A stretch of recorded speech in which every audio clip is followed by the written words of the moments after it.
Oui, donc voilà, je reviens vers vous au sujet de la petite animation. Je vous ai mis le lien sur Discord de façon à ce que vous puissiez la faire tranquillement chez vous. Voilà, si je clique là sur animation, je vais ouvrir une nouvelle fenêtre qui va m'amener à cette fameuse animation que je voulais vous montrer. Voilà, donc ici la fonction c'est la fonction 1 sur x plus 1, vous l'avez ici. Et puis vous avez deux types de sommes, on ne le voit pas très bien ici, mais il y a une somme des rectangles qui sont en vert là, qui sont des rectangles qui seront tous en dessous de la courbe. Et puis vous avez des rectangles marrons, là on les voit pas complètement parce ils sont cachés par ceux qui sont en vert, qui eux sont toujours au-dessus. Voilà, donc vous avez deux sommes. Ça c'est le calcul de l'aire des rectangles. Si je fais la somme de l'aire de celui-là, plus celui-là, plus celui-là, etc., je vais obtenir 0,76, etc. Voilà. Alors, qu'est-ce qu'on peut régler? On peut régler les bornes A et B. Bon, ça je ne vais pas y toucher puisque les valeurs, là, ça va de 0,3 à 2.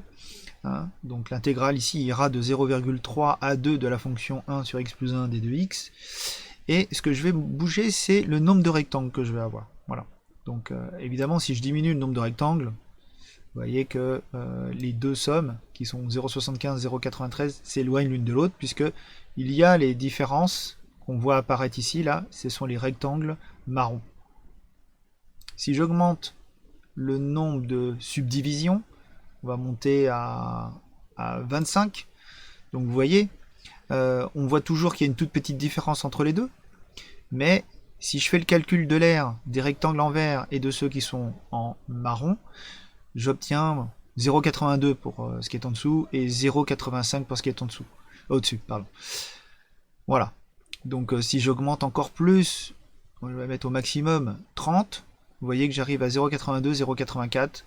On est entre 0 et 1 aire sous la courbe ici, entre 0,82 et 0,84. Alors on a évidemment des moyens mathématiques pour pouvoir calculer ça de manière exacte. Et ça sera l'objet des cours suivants. Mais au moins vous avez vu cette petite animation qu'on peut trouver sur internet en libre accès, qui permet de vous expliquer ces histoires de surface. Voilà, donc je vous laisse, à bientôt.